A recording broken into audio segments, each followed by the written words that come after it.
네, 여러분 바쁘신데 이렇게 토요일 오전 귀한 시간 내주셔서 참으로 감사드리고요. 조우정 권사님 운전 중이신데 운전 조심하십시오.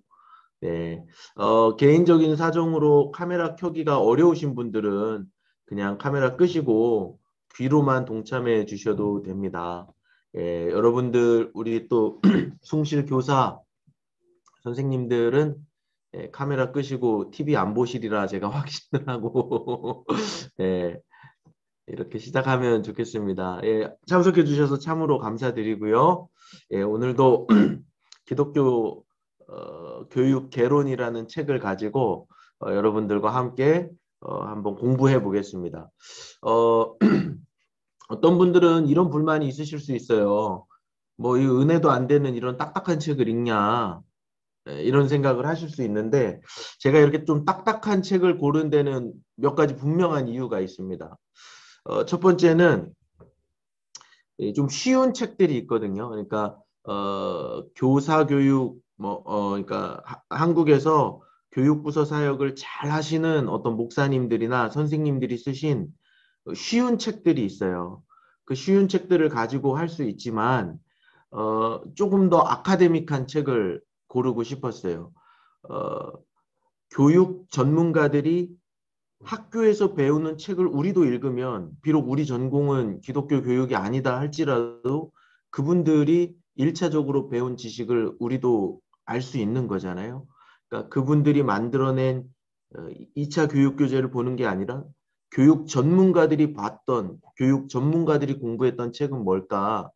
그래서 이제 좀 대학에서 사용하는 교재 좀 딱딱한 책을 골랐습니다. 그래서 은혜되는 얘기는 별로 없을 거예요. 은혜되는 얘기는 별로 없을 거고 뭔가 정말 교육 공부한다는 마음으로 또 이게 사실 신학교에서 전도사님들 목사님들 공부하는 책이거든요.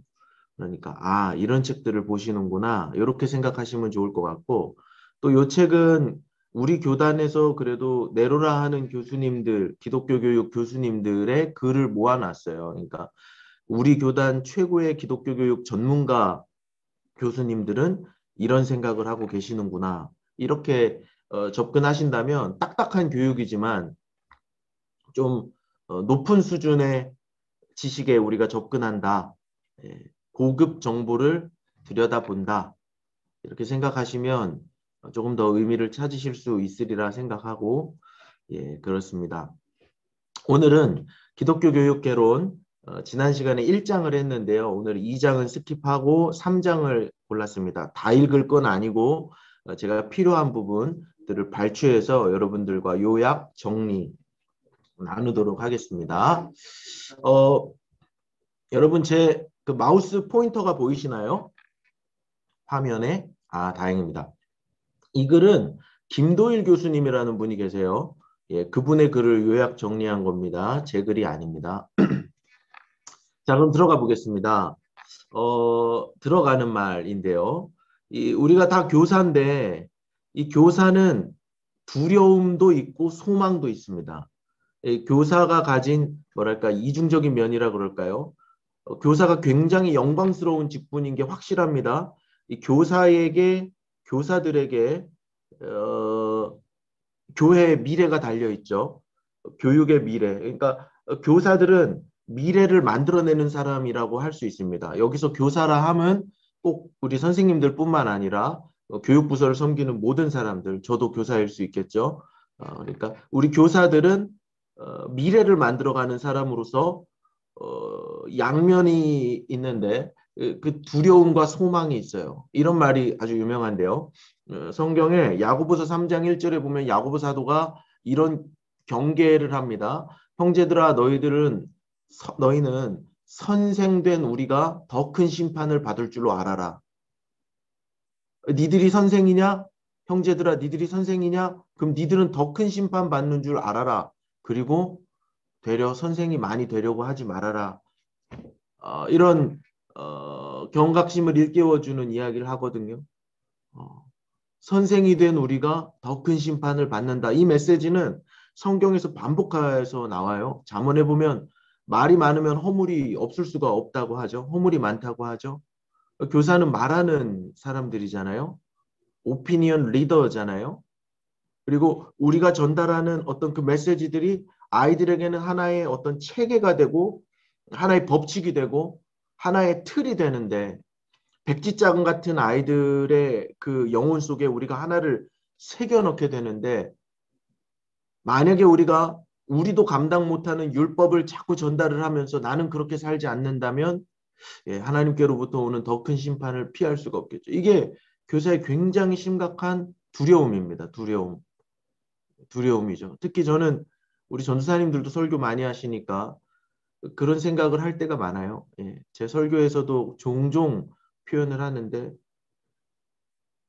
설교할 때는 거룩하게 하잖아요. 넥타이 매고 깨끗한 모습으로. 근데 제 실조는 그러지 않거든요. 이건 모든 그리스도인들의 고백일 수 있죠. 내가 말하는 대로 살지 못하고 내가 가르치는 대로 살지 못하고 그러니까 바리새인들처럼 인간을 아이들을 어떤 율법의 굴레에 가둬버리고 그런 모습이 우리에게 있을 수 있어요. 이건 모든 선생들에게 있는 두려움입니다. 그런데 야고보 사도가 하나님께서 야고보를 통해서 정확하게 경고하고 계시죠. 더 큰 심판. 이거 무서운 얘기입니다. 그러나 이렇게 두려움만 있는 건 아니에요. 소망도 있습니다. 다니엘서 12장 3절이죠. 유명한 말씀입니다. 지혜 있는 자는 궁창의 빛과 같이 빛날 것이요 많은 사람을 옳은 대로 돌아오게 한 자. 많은 사람을 옳은 대로 돌아오게 한 자는 별과 같이 영원토록 빛난다. 잃어버린 영혼 또 어, 옳은 대로 우리가 아이들을 이끌어 가는 것, 예수님께로 아이들을 인도하고 아버지 하나님께로 우리가 아이들을 인도한다면 그 상급은 말로 할 수 없다는 거죠. 영원토록 빛난다. 이게 교사가 가진 양면의 모습입니다. 두려움과 또 벅찬 소망이 있죠. 우리에게 맡겨주신 그 어린 양들, 어린 생명이라는 그 가치가 너무 크기 때문에 우리의 책임도 큰 것이라고 생각이 듭니다. 의료 윤리 행위, 의사들에게 윤리가 왜 중요한가? 그들이 담보하고 있는 생명의 가치는 그 어떤 것으로도 대신할 수 없기 때문에 의료 윤리가 너무 중요한 거잖아요. 마찬가지로 우리도 영적인 생명을 어쩌면 육체적인 생명보다 더 본질적인 생명을 다루고 있는 영혼의 의사들이고 교사들이기 때문에 우리에게 더 큰 책임이 요구되는 것이죠. 그래서 우리 교사들은 이렇게 두려움과 소망이라는 양면을 가지고 두렵고 떨리는 가운데 바라고 소망하는 가운데 우리의 사역을 이끌어가는 거예요. 들어가는 말이었고요. 두 번째 챕터는 이제 그렇다면 기독교 교사는 무엇인가? 기독교 교사는 뭔가? 이 교수님들의 글을 읽어보면 쉬운 말을 어떻게 하면 어렵게 할까 고민하시는 분들 같아요. 너무 어려운데요. 한번 제 글이 아니니까 그래도 제가 맘대로 각색을 하면 또 김도일 교수님의 저작을 왜곡하는 게 돼서 가능하면 김도일 교수님의 글을 그대로 옮겼습니다. 어려운 거, 딱딱한 거를 좀 이해해 주세요. 이렇게 정의를 합니다. 교사란 무엇인가? 어떤 주제에 관한 지식을 전달하는데 체계적으로 전달합니다. 그리고 계통적인 과정에 따라서 전달하는 책임, 임무를 가진 사람이에요. 지식 전달자라는 거죠. 그런데 지식 전달을 할머니가 손주에게 이야기 들려주면서 하는 게 아니라 체계적이고 어떤 통일되고 계통적인 과정을 따라서 전달하는 전문가라는 말이죠. 종교교사는 뭔가 신앙의 신념, 신앙의 어떤 삶의 체계들, 전통, 교회의 전통, 교회가 확립해 놓은 교리 이런 것들을 전달하는 거예요. 근데 그거 플러스 그 이상의 소명을 받은 사람입니다. 소명이라는 말은 제3자 하나님이 계시다는 것을 의미하죠.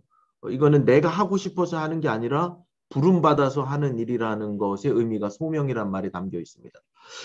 그러니까 종교교사, 기독교 교사는 우리가 믿고 있는 신앙의 체계들, 우리가 배워왔던 교회의 전통들, 성경의 가치들을 전달하는데 소명을 받아서 전달하는 사람들이 종교교사라고 할 수 있습니다.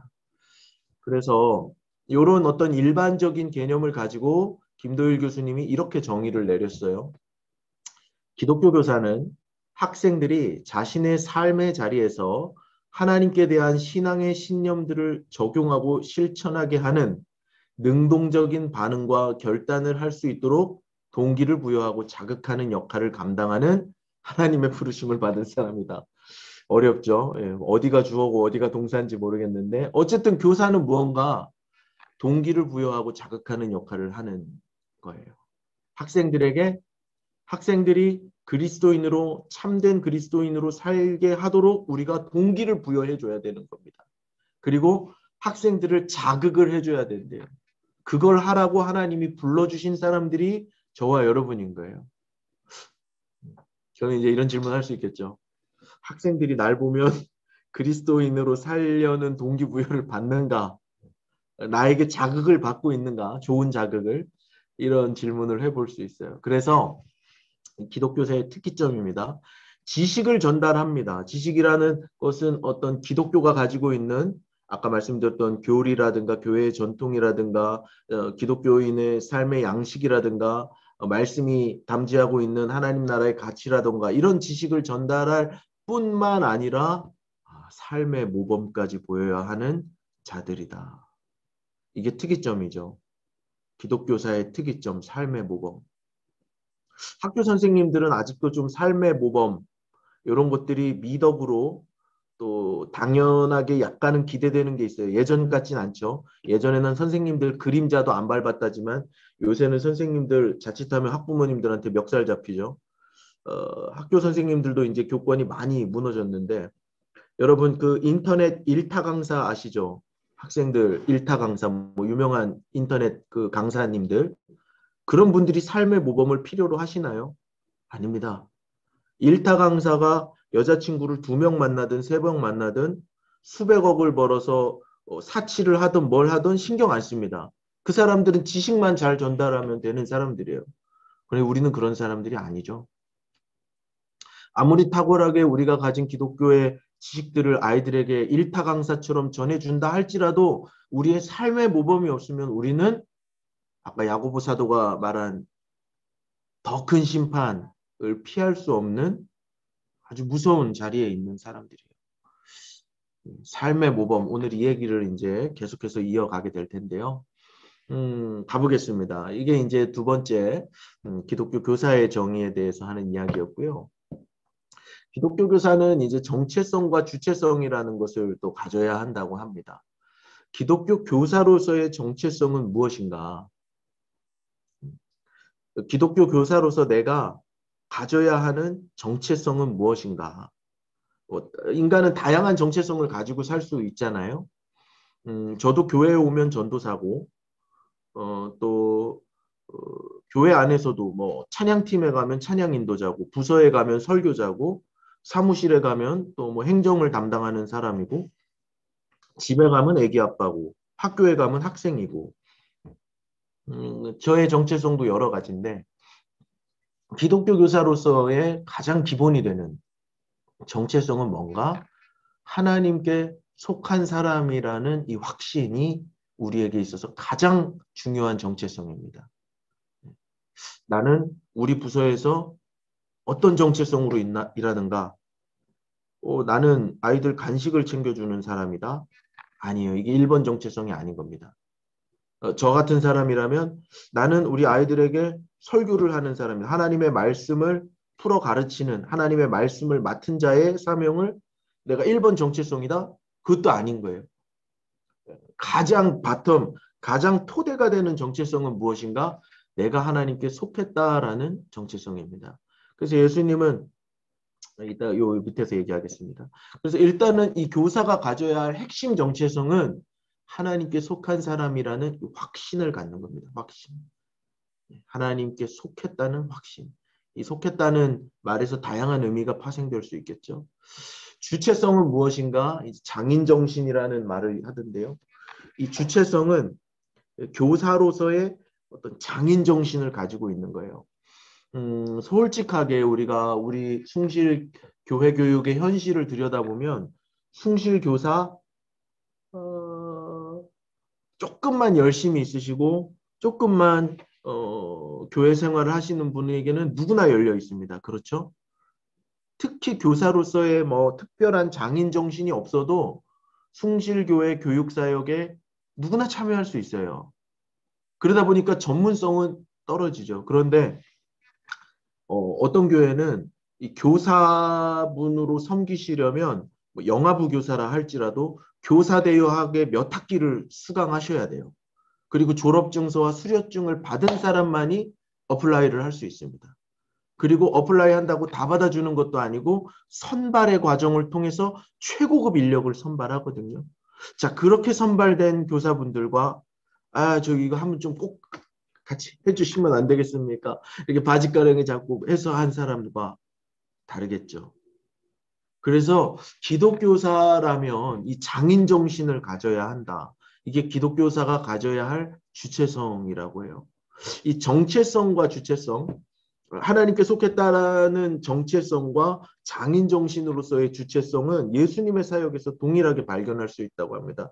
예수님은 언제나 하나님의 아들로서 자기의 인식이 확실하셨어요. Son of God, 하나님의 자녀라는 이 인식이 확실하셨습니다. 그리고 예수님께서 신의 아들이고 하나님이시고 메시아이시지만 사람들과 함께 몰려 살면서 인간으로서 하셔야 할 일들, 또 제자들에게 교사로서 모범을 보이셔야 하는 그런 모든 일들에 대해서 대충 하지 않으셨다는 거. 철저하게 완벽하게 수행하셨다는 거죠. 그래서 우리 기독교 교사의 정체성과 주체성 있어야 한다는 겁니다.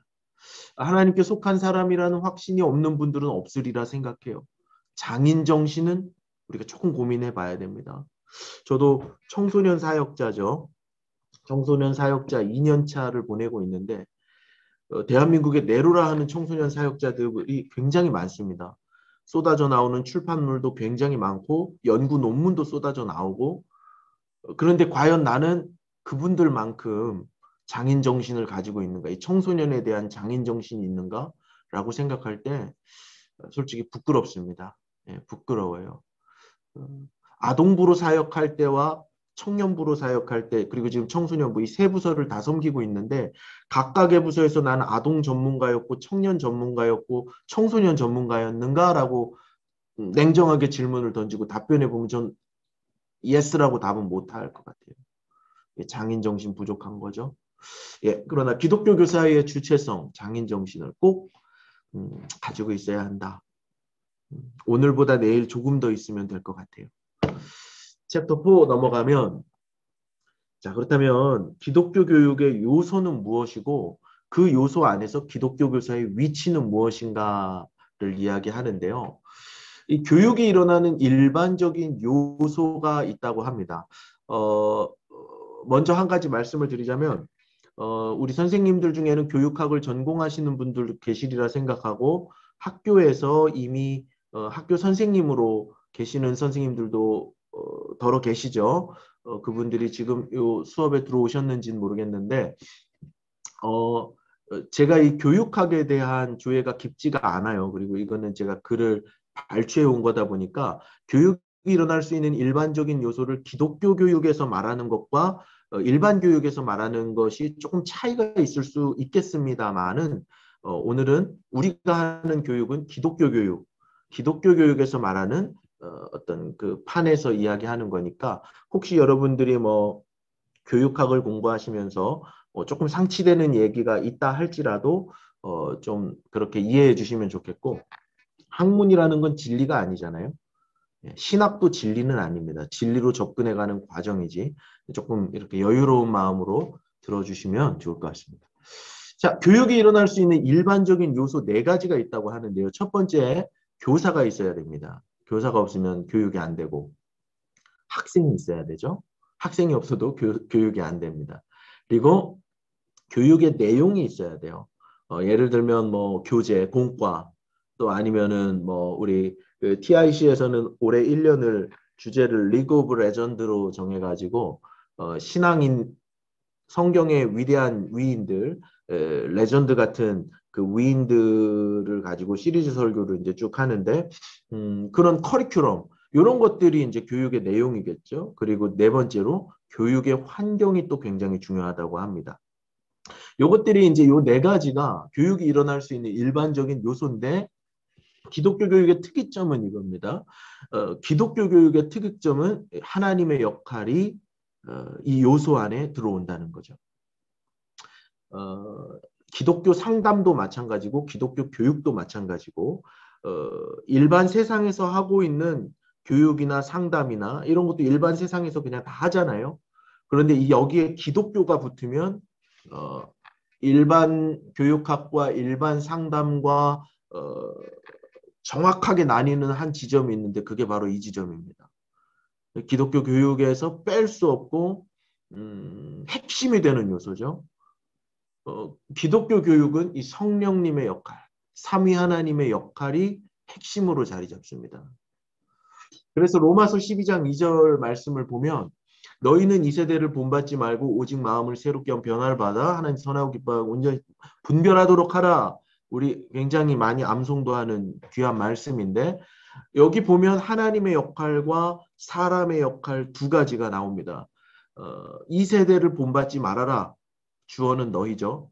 마음을 새롭게 해라. 너희예요. 이게 사람의 역할입니다. 어떻게 보면 이 네 가지를 담지하고 있는 언어라고 할 수 있어요. 세대를 본받지 말고 마음을 새롭게 하는 것. 이거 사람의 역할입니다. 교사, 학생, 커리, 환경, 사람이 하는 거예요. 그러나 변화를 받는 것, 수동이죠.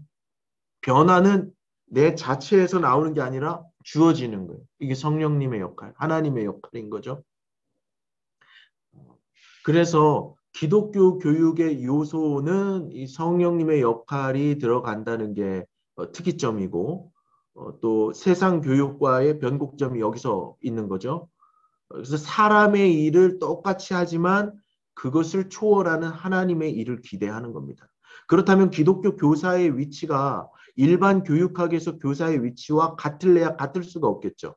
학생과 교사와의 어떤 이 케미가 이 역학 관계가 1대1로 소통하던 관계에서 제3자 하나님이 개입하심으로 인해서 이 역학이 같을 수가 없겠죠. 기독교 교육에서는. 예. 그걸 그렇게 이제 이야기를 하고 있어요. 조금 더 들어가 보면 요약 도식인데요. 교사가 있습니다. 교사는 학생에게 적정한 도움과 적정한 교육을 줍니다. 우리 기독교 교사들은 학생들에게 적정한 기독교적 도움과 적정한 기독교적 교육을 제공합니다. 그리고 학생은 자발적인 노력과 헌신을 통해서 궁극적인 변화를 만들어내는데 일반 교육학에서는 위에 하나님이 없습니다. 그냥 교사가 도움과 교육을 주고 학생은 노력과 헌신을 통해서 궁극적인 변화를 모색하고 더 나은 인간으로 나아가는 게 일반 교육학에서 말하는 거죠. 그러나 우리 기독교 교육의 핵심은 뭔가 교사의 도움과 교육, 학생의 노력과 헌신만으로 완벽하지 않고 초월적으로 계시는 하나님의 변화되게 하시는 역사. 다양하게 표현할 수 있죠. 은혜, 역사하심, 성령 충만. 어쨌거나 교사가 만들어낼 수 없고 학생 스스로 의지적으로 선택할 수 없는 위로부터 오는 어떤 초월적인 은혜가 임해야 궁극적인 변화가 일어난다는 거예요. 여러분 이거 다 동의하시죠? 동의하시죠? 이게 동의하셔야 기독교 교사인 겁니다. 내가 만들어내는 것은 다가 아니에요. 학생들의 의지도 전부가 아닙니다. 교사와 학생만으로는 궁극적인 변화를 이룰 수가 없는 거예요. 변화의 주체는 내가 아닌 겁니다. 하나님의 변화되게 하시는 은혜가 부어질 때 기독교 교육이 완성되는 거죠. 이 신앙의 고백은 없으면 교사 하시면 안 됩니다. 조금 안타까운 건 뭐냐면 우리는 아마 이거는 다 고백할 거예요. 누가 하나님 없이 변화가 가능하다 이렇게 말하는 사람이 누가 있겠어요? 아무도 없을 텐데 기독교 교육에서 또 우리가 기독교에서 믿음이 좋은 사람들은 보통 하나님을 자꾸 드러내고 하나님이 하신다 이런 말 하다 보니까 교사의 역할이 축소돼요. 교사의 역할이 축소됩니다. 우리가 할 수 있는 최대한을 해야 되는데 우리는 늘 우리의 부족함을 주님의 풍성하심으로 채워주시옵소서 기도하다 보니까 우리의 부족함을 부족함으로 놔두는데 너무 익숙하다라는 거죠. 그러면 안 되겠죠. 오늘은 교사란 누구인가를 이야기하니까 자꾸 교사 흉보는 얘기를 하는데 여러분 저도 교사입니다. 제가 예전에 학원에서 오래 일을 했었어요. 학원에서 오래 일을 했었는데 그때 이제 학원에서 일을 할 때 교회에서 그는 이제 찬양 간사 역할을 했었거든요. 그런데 이제 교회에서 어떤 팜플렛을 만들다가 그 교회 담임 목사님한테 엄청 제가 혼난 적이 있어요. 왜 혼났냐면 제가 그 교회는 학원과 한복판에 있는 교회였거든요. 대로변의 좌우로 허가받은 학원이 350개가 있는 대한민국 학원가 두 번째였어요.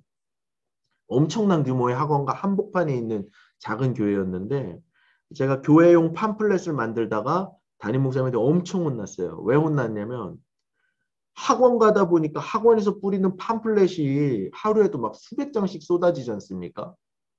학원에서 팜플렛을 만들 때 어떻게 만드냐면 정말 그 혼신의 힘을 다해서 최고 디자인을 해서 만들어요. 교회에서 팜플렛 어떻게 만들죠?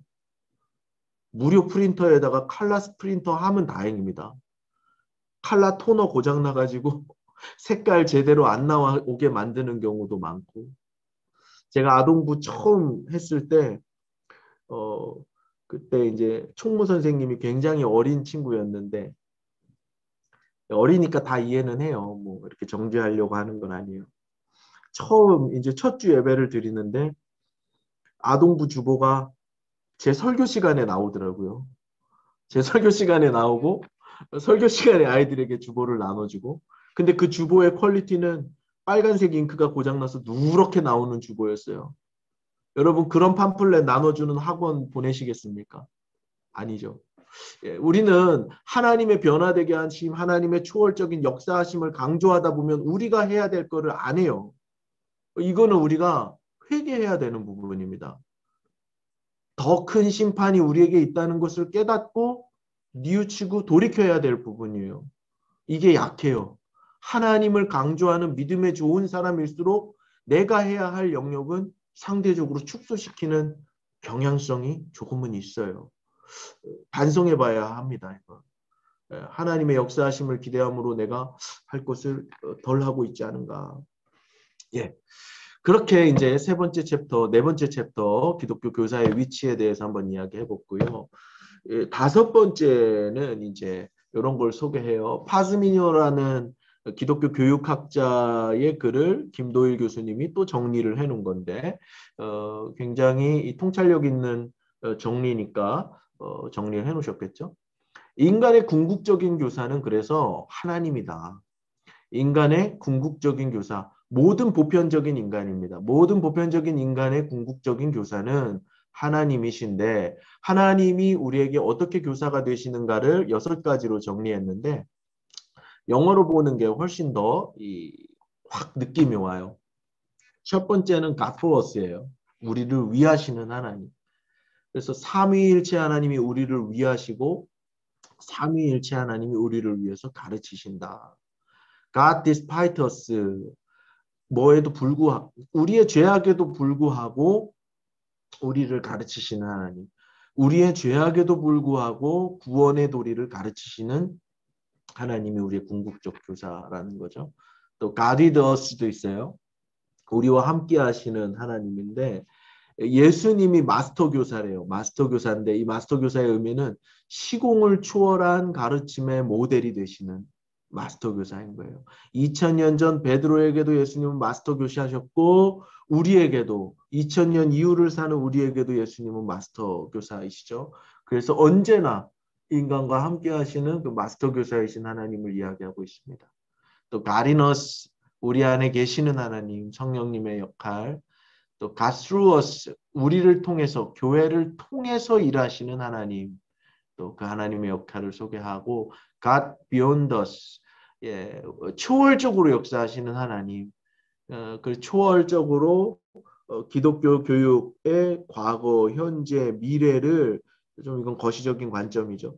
주관하시는 하나님에 대해서 이 파즈미뇨라는 아주 유명한 기독교 학자가 하나님의 궁극적 교사 되심의 역할, 모습을 6가지로 정리했다고 합니다. God for us, God despite us, God in us, God in us, God through us, God beyond us, 이 6가지의 주제를 통해서 우리의 모습을 또 돌아볼 수 있을 것 같아요.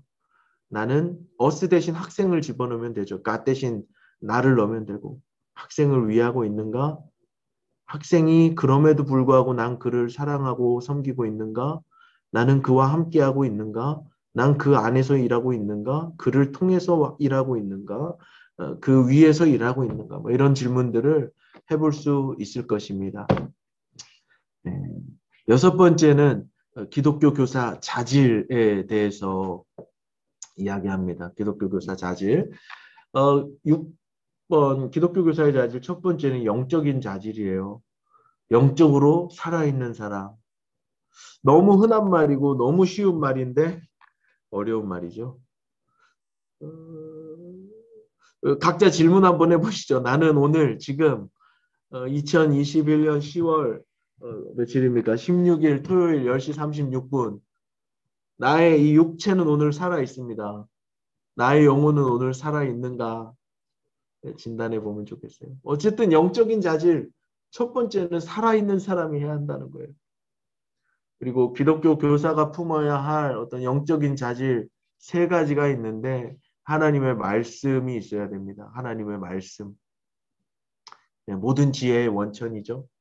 하나님의 말씀. 하나님의 말씀에 대해서 교사들은 당연히 전문가가 되어야 되겠죠.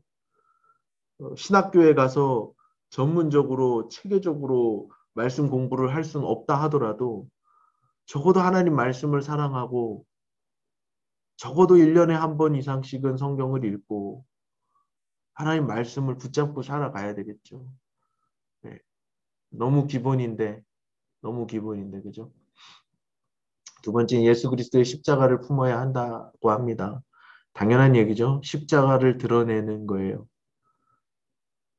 학생들을 나의 제자로 만들지 않고 어떤 우리 공동체의 일꾼으로 만들지 않고 조금 더 나아가 우리 교회만을 위한 일꾼으로 만들지 않고 예수 그리스도의 제자로 만들어내는 것.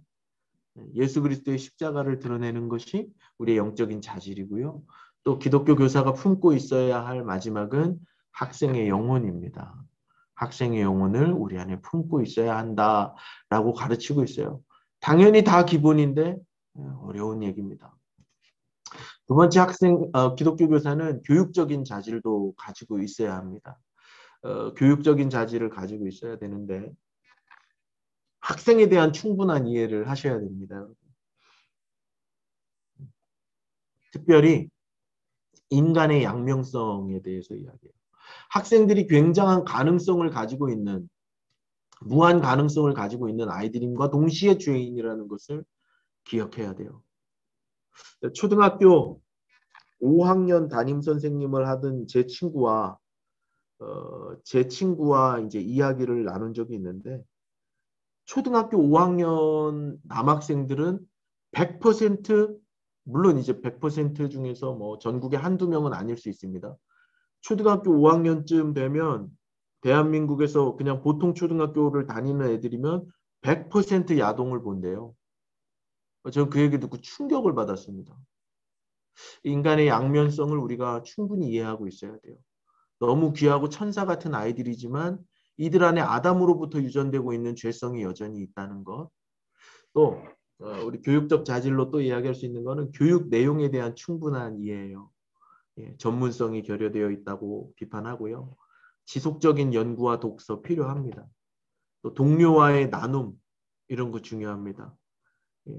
예배 끝나고 동료 교사분들과 차를 마실 때 드라마 이야기 하지 마시고 학생 이야기 하시고 또 은혜 받은 얘기 나누시고 또 혹시 교사 교육에 대한 책을 읽은 거 있으면 그런 얘기 하시고 또 오늘 이 교육 시간에 대한 피드백도 나누시고 어제 전도사님 했던 그 얘기는 좀 틀린 것 같지 않아? 뭐 이런 얘기도 좀 하시고 그리고 세 번째 학습 과정에 대한 이해가 있으셔야 한다고 합니다.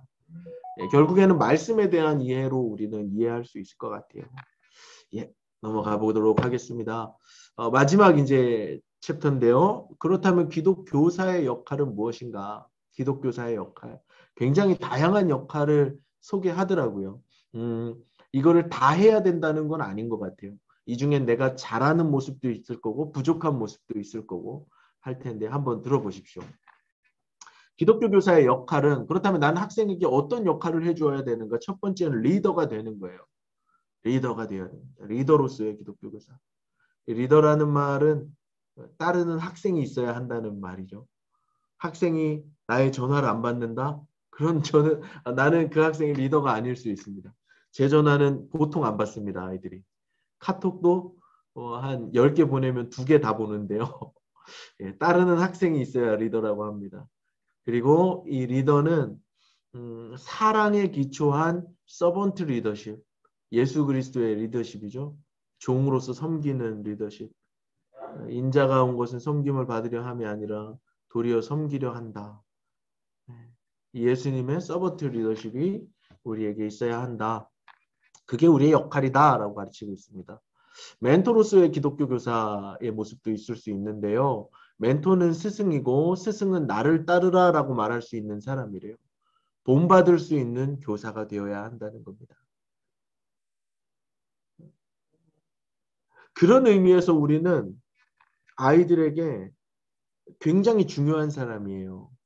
굉장히 중요한 사람입니다. 술이 죄인가 아닌가 하는 문제에 대해서 신학자들도 토론을 할 때 명확하게 답을 못 내려요. 독일 목사님들은 술을 드시니까.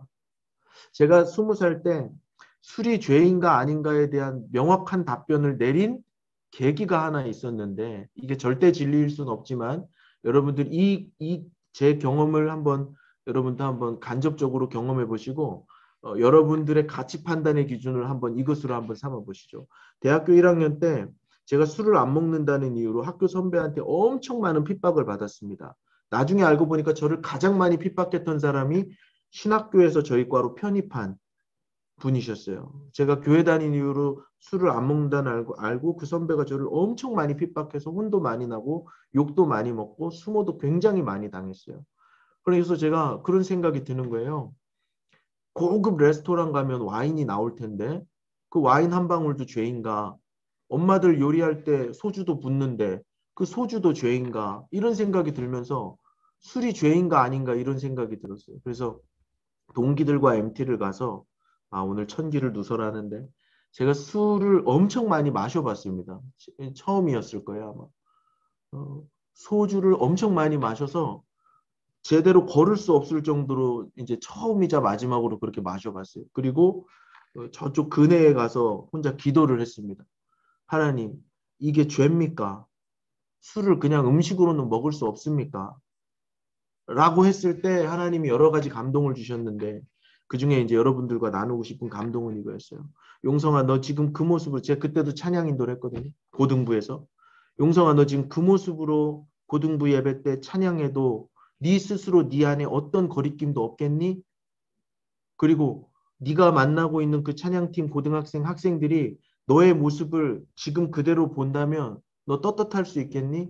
더 나아가 그 학생들도 너처럼 똑같이 술을 마시고 음식으로 그 술을 마신다면 너 그거 오케이 할 수 있겠니? 라고 하나님 말씀하실 때 어떤 것 하나도 예스라고 대답을 못해서 술이 뭐 신학적으로 죄인지 아닌지 모르겠지만 이것이 내가 섬기는 아이들에게 권장할 만한 사항은 아니기에 사도 바울도 너희가 시험이 들기 때문에 내가 고기를 먹지 않는다고 말했던 것처럼 내가 가르치는 학생들이 있기 때문에 나는 더 엄격한 신앙의 규율을 적용해야겠다라고 생각했던 경험이 있어요. 여러분, 멘토가 된다는 것, 아이들이 나를 본받아도 된다는 거예요. 기독교 교사가 지각을 하면 학생들에게도 지각을 할 수 있는 당위성이 제공되는 거죠. 그래서 우린 더 큰 심판이 두려운 거예요. 자, 멘토로서의 기독교 교사 이야기했습니다. 세 번째 좀 빨리 넘어가겠습니다. 산파로서의 기독교 교사. 산파 아시죠? 출산을 도와주는 이 소크라테스의 산파술에서 나오는 건데요. 이 산파는 순사를 돕는 조력자입니다. 학생에게 답을 주는 게 아니라 학생에게 질문하고 얘가 스스로 답을 찾을 수 있도록 질문을 던지는 교사의 역할이라는 거예요. 이런 역할도 있다는 거죠. 네 번째, 커뮤니케이터로서의 교사 있는데 전달과 수용, 반응의 과정으로서의 교육이라고. 여기서 중요한 건 이제 수용의 과정이에요. 일방적으로 전달하는 게 아니라 아이들로부터 수용하고 또 반응하고. 그래서 교사의 수용 과정, 아이들로부터 듣고 그걸 받아들이고 반응하고. 그래서 컴이라는 게 상호의 의미가 있잖아요. 커뮤니케이터로서 듣는 교사가 되어야 한다. 그런 역할을 해주어야 한다라고 이야기하고 있습니다. 이야기꾼으로서의 기독교 교사 있는데 성경의 이야기, 성경이 담고 있는 교리, 우리가 갖고 있는 기독교적 어떤 유산들을 이미지와 상징, 은유를 통해서 아이들에게 쉽게 전달할 수 있는 역할을 해야 된다. 상담가로서의 역할도 있고 해방자로서의 기독교 교사 역할 있습니다. 이 7번째 하나만 더 하고 8번째 하나만 더 하면 끝인데요. 해방자로서의 기독교 교사의 역할은 무엇인가? 이건 중요합니다. 여러분 잘 들어주세요. 해방자로서의 기독교 교사는 무엇인가? 기독교 교사는 이 시대를 읽는 눈이 있어야 돼요. 이 시대에 우리 아이들에게 오는 가장 큰 도전은 무엇인가? 이건 기독교 신학의 공공성이거든요. 기독교 신앙은 사적이지 않습니다. 사적인 영역에서 머무는 기독교 신앙은 왜곡되고 기복주의로 가고 무속신앙 또 뭐 다른 어떤 그런 것과 다를 게 없어요. 그러나 기독교 신앙의 공공성은 뭔가 시대의 중심 죄악이 무엇인지 파악하는 거예요. 그리고 그 시대의 중심 죄악에 대해서 우리가 고발하는 겁니다. 다양한 방법으로. 그래서 해방자로서의 기독교 교사는 무엇인가? 이 시대의 아이들에게 다가오는 가장 큰 도전이 무엇인가를 알아야 돼요. 그리고 아이들에게 어떻게 응전해야 될지를 가르치는 겁니다. 지식으로 가르칠 수도 있고 내 삶으로 가르칠 수 있죠. 이 시대의 가장 중심 죄악이 무엇인가? 뭐 어떤 사람은 환경을 이야기할 수도 있고 돈을 이야기할 수도 있고 음란을 이야기할 수 있어요. 그걸 어떻게 가르칠 것인가? 내 삶으로 가르칠 수 있고 지식으로도 가르칠 수 있는데 중요한 것은 뭔가 기독교 교사의 역할 중에 이런 것들이 있다는 거예요. 이게 7번째 기독교 교사의 역할이었고요. 마지막 이것도 중요합니다. 비판적 성찰자로서의 기독교 교사. 우리는 완성된 모습이 아니죠. 저도 그렇고 여러분도 그렇고 애들 앞에서는 막 성경 피고 막 거룩한 얘기하지만 우리는 완성된 존재가 아니잖아요. 실수투성이고 오염돼 있고 한 주 생활하면서 똥 묻은 얼굴로 우리 오는 거잖아요. 그렇다면 나 자신에 대한 비판적인 성찰 끊임없이 해야 된다는 겁니다. 여러분들이 기도하시는 자리에서 말씀을 읽는 자리에서 예배드리는 자리에서 내가 과연 저 순수한 영혼들을 만날 자격이 있는 사람인가를 끊임없이 질문해야 돼요. 그래야 화석화되는 것을 피할 수 있습니다. 아이들 이거는 아이들 경기하는 거예요. 아, 라떼는 말이야. 내가 답인데 경계하고 끊임없이 배우고 아이들과 대화하고 해야 된다는 거죠. 비판적 성찰자가 되어야 한다고 이야기하고 있습니다. 예, 이렇게 한번 정리를 해봤어요. 너무 정보가 많아서 이걸 머리에 다 담아두실 필요는 없습니다. 필요하신 분들은 이 책을 한 권 사서 꼼꼼히 읽어보시면 됩니다.